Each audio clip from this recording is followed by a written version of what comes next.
कर्म और फल। मनुष्य का ये स्वभाव होता है कि उसे अपने प्रत्येक परिश्रम का प्रतिफल चाहिए।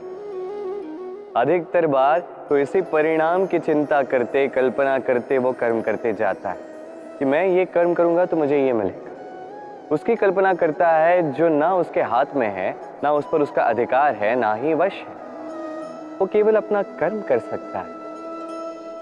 उसे क्या मिलेगा ये उसके हाथ में नहीं है। इसलिए आप भी केवल कर्म करते जाइए, फल की चिंता नहीं। स्मरण रखिए, जड़ और शाखाएं जिस प्रकार एक दूसरे से जुड़ी हैं, उसी प्रकार कर्म और फल एक दूसरे से जुड़े। जो भी आप कर्म करोगे उसका फल आपको अवश्य मिलेगा। इस फल की चिंता में कर्म का समय नष्ट ना कीजिए, क्योंकि जो व्यक्ति समय नष्ट करता है, समय उस व्यक्ति को नष्ट कर ही देता है। कर्म कीजिए निस्वार्थ भाव से, फल की चिंता ना कीजिए। परिवर्तन इस संसार का शाश्वत नियम। कोई भी राजा नहीं जो सदैव राजा रहता है, कोई भी धनी नहीं जो सदैव धनी रहेगा। संसार में सूर्य का स्थान लेने के लिए भी चंद्रमा आ जाता है। कोई स्थान जिसे खंडित कहा गया था, वहां महल बने। कोई स्थान जिसे आज मलिन कहा जाता है, कल वहीं पे मंदिर बन सकता है। कोई भी ऋतु सदैव के लिए नहीं रहती, कभी भी समय सदैव एक सा नहीं रहता। आज जो आपके पास है, कल किसी और का था। आज जो आपके पास है, कल किसी और के पास ही चला जाएगा। आपके साथ यदि कुछ रहेगा तो केवल आपके कर्म। उस कर्म के परिणाम भी आपके नहीं है। आप केवल कर्म कीजिए, बाकी जो होगा वो परिवर्तन। और इस परिवर्तन से भयभीत होने की आवश्यकता नहीं है, इसका स्वागत कीजिए। यदि आप मुस्कुराहट के साथ इस परिवर्तन का स्वागत करेंगे तो ये परिवर्तन भी मुस्कुराहट के साथ आपका साथ देगा। वट वृक्ष का बीज राई से भी छोटा होता है, पर जब वो अपना रूप धारण कर लेता है तो एक विशाल वृक्ष में परिवर्तित होता है, जो सहस्त्र वर्षों तक जीवित रहता है, छाया देता है, पक्षियों को घर देता है और यात्रियों को विश्राम करने का स्थान देता है। क्यों? क्योंकि वो छोटा सा बीज वो भूमि के भीतर जाकर अपना खोल तोड़ता है, अंधकार में रहता है।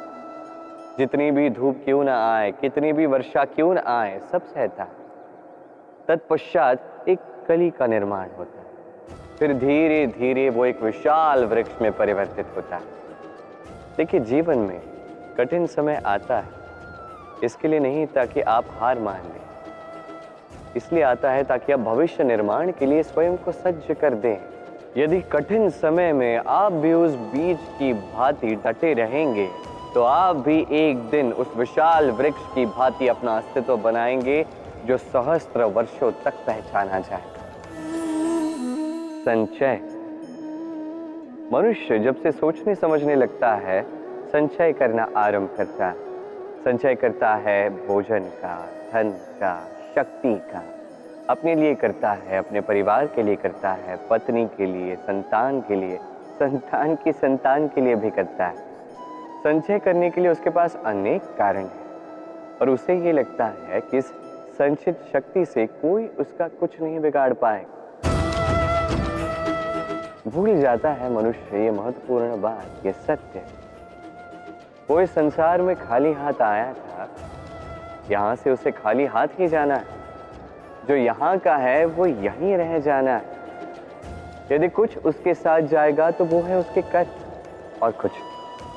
इसलिए यदि कुछ अर्जित ही करना है तो शुभ कर्मों को अर्जित कीजिए, आत्मशक्ति को अर्जित कीजिए, क्योंकि परलोक में यही तो आपकी संपत्ति हो।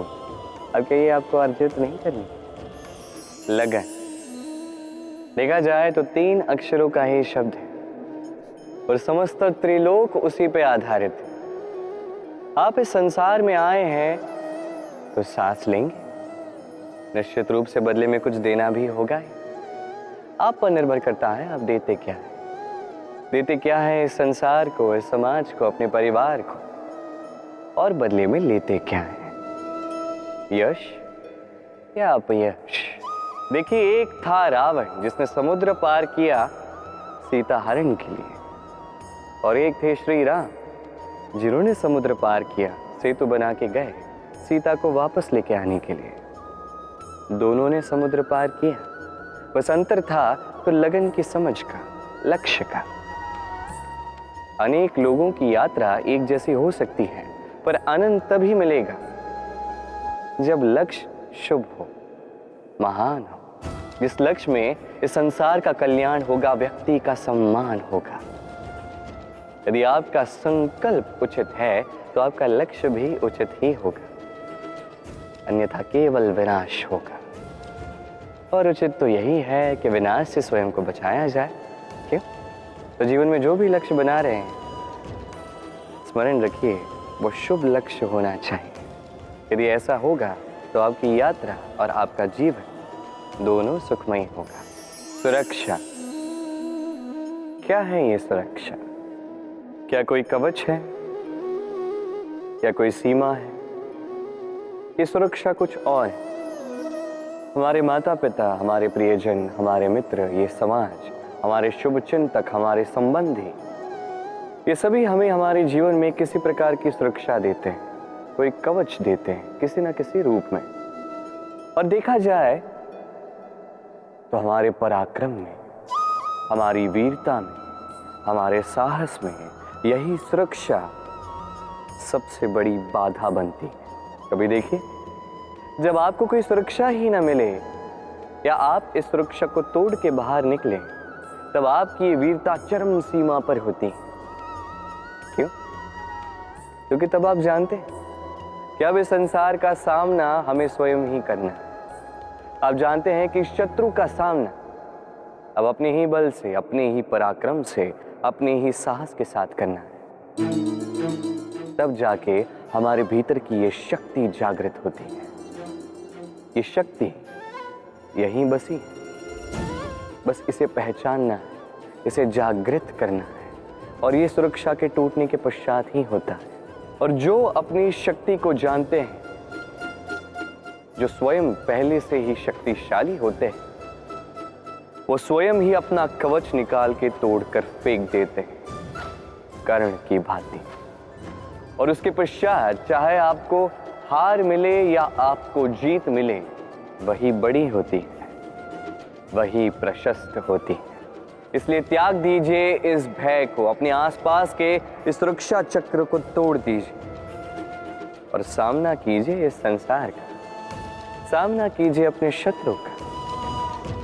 पराक्रम का ये अंकुर, इसे उगने के लिए बीज के ऊपर का ये कवच, ये टूटना अति आवश्यक है। कर्म और फल, देखा जाए तो ये समस्त ब्रह्मांड इन्हीं दोनों के मध्य में स्थित है। मनुष्य कर्म करता है अच्छा फल पाने के लिए, और अच्छा फल पाने की चाह में कई बार वो ये भूल ही जाता है कि ये कर्म वो कर क्या रहा है। मैंने कहा था कर्म करो, फल की चिंता नहीं, किंतु ये कर्म क्या कर रहे हो इसके विषय में सोचना भी आवश्यक है। अन्यथा कई बार हम ऐसे कर्म करते जाते हैं जो ना चाहते हुए भी विष बन जाते हैं। जो हुआ दुशासन के साथ, दुर्योधन के साथ, गुरुद्रोण के साथ। एक की मंशा उचित नहीं थी, एक का विवेक उचित नहीं था, और एक ने जो पक्ष चुना वो पक्ष उचित नहीं था। और ये जो इनके साथ हुआ, आपके, मेरे, हम सब के साथ हो सकता है। मैंने कहा था कर्म कीजिए, फल की चिंता मत कीजिए, किंतु इस कर्म के विषय में विचरण करना भी उतना ही आवश्यक है। देखिए, कर्म करने की उचित प्रक्रिया यही है कि फल की चिंता ना करो, किंतु यदि आपका कर्म शुभ हो तो इसका फल भी नियति आपको ही तो देगी। सदैव कर्म करते समय ये सोचिए कि आपका ये कर्म इस संसार को, इस समाज को, आपके परिवार को, आपके आसपास के लोगों को किस दिशा में ले जाएगा। यदि ये सबके लिए हितकारी तो कर्म करते जाइए, और हाँ, निश्चित रूप से फल की चिंता नहीं करनी है। आइए और मेरे साथ प्रेम से कहिए, राधे राधे।